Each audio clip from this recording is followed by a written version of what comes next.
Our guest today is a bubbly personality. She's a style maker and a fantastic cook.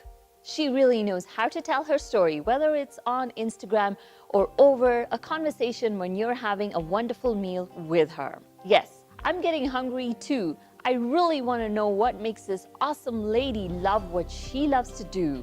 Yes, that's right, vlogging, cooking, having a fashion statement, and much more. Let's welcome Miss Mandi, Capital FM presenter and food enthusiast.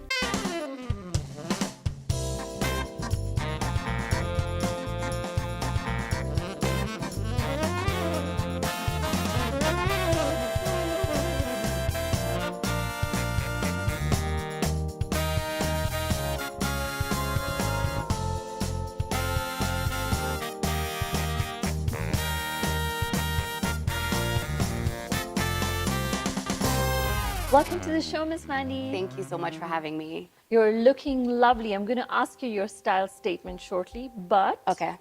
first question. When did you start cooking? What was the first thing you made? How did you jump into that?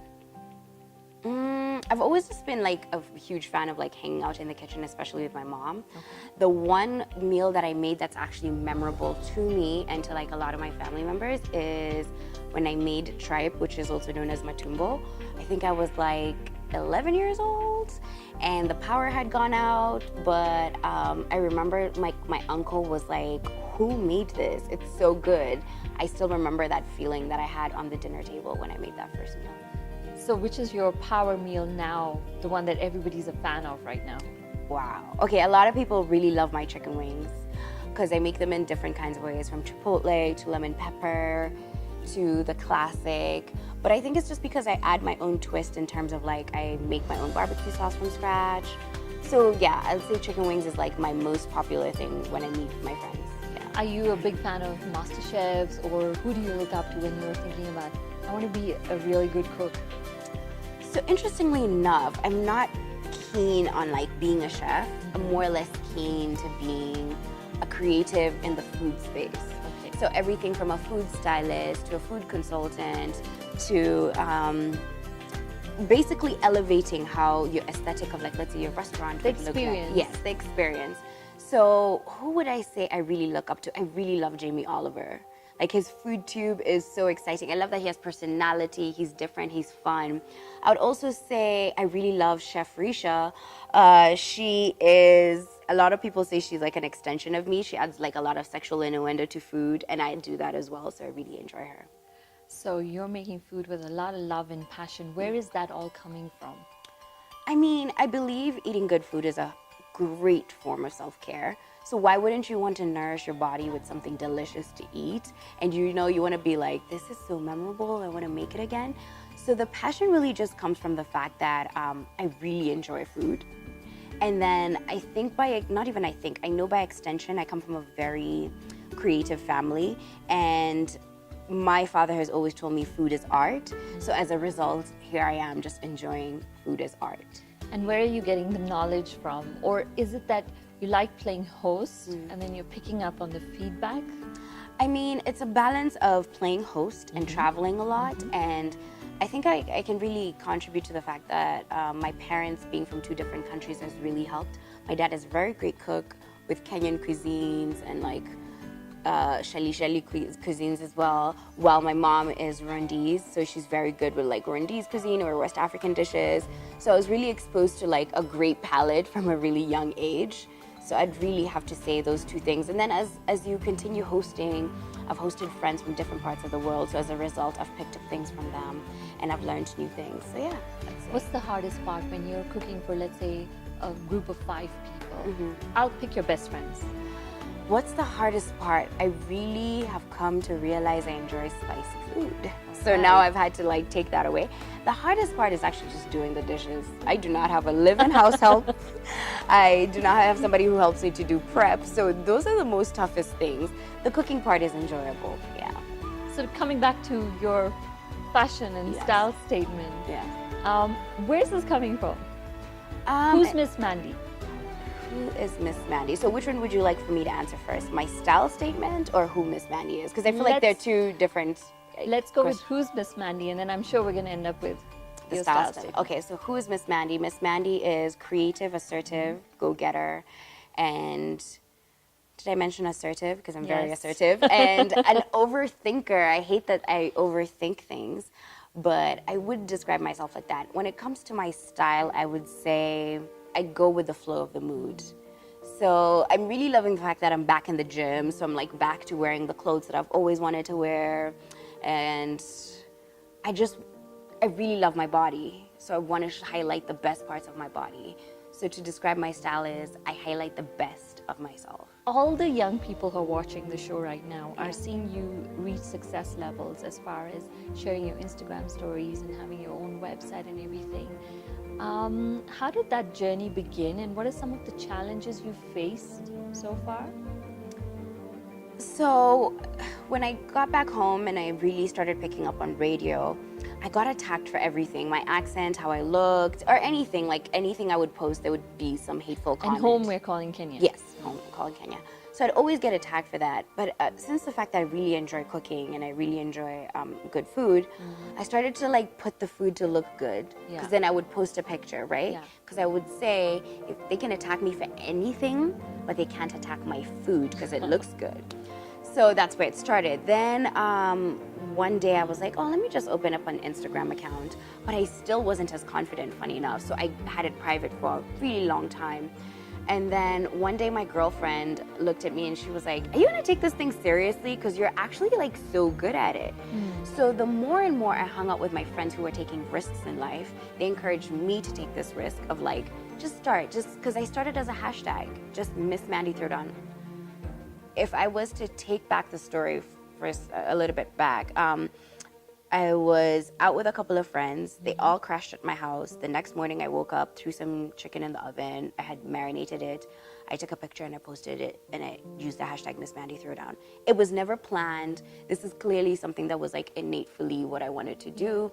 So as a result, when my friends started encouraging me to like go further with the dream, it felt really good because they would like guide me. I would always ask for advice. So yeah, I would say to any young person, like, we're living in a very beautiful digital age. The internet is fair game. Yeah. Like, we all have a chance to win. And it's just a matter of how bad do you want to win and how well are you going to keep telling your story. You've said something really interesting. You've said you were hanging around with risk takers. So do you believe that the company you keep can actually make or break you? Yeah, for sure. I mean, your friends are a reflection of you. So if you are a procrastinator and your friends are also encouraging that by always procrastinating, it's a great reflection. So my friends, I believe, are a true reflection of me in the sense that most of them have their own businesses.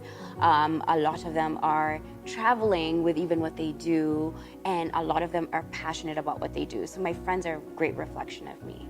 What are the disadvantages of hoping to become an overnight sensation, getting viral YouTube star? I think maybe some youth get carried away and don't realize that this is not instant income. I'd have to say, it's so funny, I was actually saying this to somebody in the morning, that we are constantly chasing this thing of like showcasing that we're living a better life on our social media. So as a result, we're not willing to put in the work. We just want to see the results to show off the results. I would say to anybody, like with anything, you just have to put in the work. And if you love what you're doing, putting in the work, it becomes easier. Because the more you're doing it, the more you're learning, the more you're failing, the more you're challenging yourself. I think people should be much more obsessed with the work than creating a persona of the work that they've not yet done because they want to just show off. Be authentic. Yeah, like your story has to be very authentic. And I think that's why people connect with me to some extent, because they're always saying to me, oh, you might not know like certain Swahili things, but you're really just yourself. Like, I try never to be somebody else. So for all the people that I can, and the craziest thing is like I can always sniff out somebody who's being fake, especially on social media. And with time, everything comes full circle, so people will come to know that you're being a fraud. What would you prefer, being a fraud or just like being yourself and like showing people the ups and downs of how this life that we're living is like, So is there any need for any more of that formal education or I mean, do we just need to, because some people don't discover their talent. Like you've discovered that you're really good at the cooking. Your friend told you, you know, show this off or get on board. Some people take a long time to discover what their talent is, and they get stuck in the usual 8 to 5 job. Yeah. If there's somebody watching right now who's got that passion or that talent in them, what's the kind of message you'd give them? Whether it's a housewife or somebody sitting at his desk right now thinking, what am I doing? Why don't we start with somebody who is probably in their first year of university? So I'll give them in different stages. The first person who's in the first year of university, I'd literally ask them to ask themselves, like, what do I feel like I'm good at? And then you do your research and you're like, maybe I should do a business course or marketing, right? And then you go back to your parents and you're like, this is why I would want to do this, and this is how much it would cost. I feel like a lot of us don't do our homework to really prove to our parents, like, I feel like I'm passionate about this. Please just give me like the right amount of money so that I can, you know, go to school. So I feel like that's step number one for those, especially in their first year. For those who are housewives and they're realizing, oh my God, if I love going to the gym, and I'm realizing like I'm motivating other women, I can train other women, or even if it's a man, I would definitely say to them, then maybe go for the next step and get certified. You know what I mean? Like this world is for the takers. It's not for the people who are gonna sit there and just be like, maybe tomorrow. No, this world is for the takers. And it's now. now. It's now. Like, you can win right now. For the person sitting at their desk, I would say come up with a plan. Maybe a year from now, you're gonna quit, you know what I mean? So set aside, you have a goal, and you're like, every month I'll save X amount, because it's gonna take me to that goal. And I have nothing against formal education or formal training, and here's why. Because I'm actually thinking about going to culinary school, but I feel like I just wanna go to culinary school because I need a break from Nairobi in terms of like to be inspired, and like to elevate my talent, you know what I mean? So that when you come back, you even have much more to offer. I might not want to be a chef per se, but I have now understand the knowledge about food, you know what I mean? So I'm speaking from a place of like better knowledge as opposed to just like being self-taught. So yeah, my bottom line with life is this world is for the takers. And if you're not out here chasing your dreams, don't expect other people to chase them for you. You're just gonna be watching them living their best life. Miss Mandi, have any of your dreams come true? And is there another one in the making? I mean, when I started this food vlogging thing, I never thought in a million years, like, some of the blessings that would come my way would ever come. One, like, being flown places by embassies, or working with, like, amazing global brands, international brands, rather. So those are actually real dreams. Like, they actually came true. Like, it's something that I would see, like, my fashion vlogger friends experience, or like my tech friends, and then it started happening to me, and I was like, this is real. This is actually real. Or like walking into like a supermarket and seeing your billboard there, sometimes it's like, okay, this is kind of like a real thing, I need to keep going. So dreams do come true. It's just the hard work. Like, you have to put in the work, be patient, be consistent, and like let life give you the feels, up, down, take a break if you need to. But yeah, just keep chasing your dreams consistently.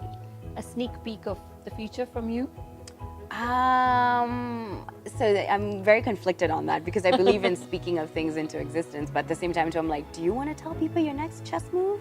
I'll say merchandise for sure is like on its way, and mentoring other people. I mean, the more I've been meeting like people who are very great in their fields, they say the best way for them to learn is by teaching others.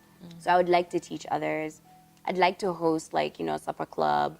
I'm not really crazy about opening up a restaurant. Everybody's trying to push me into that lane, and I don't like to be pushed into boxes because I don't work well in boxes. And I want to elevate the Kenyan food scene to a whole new other place that it hasn't gone yet.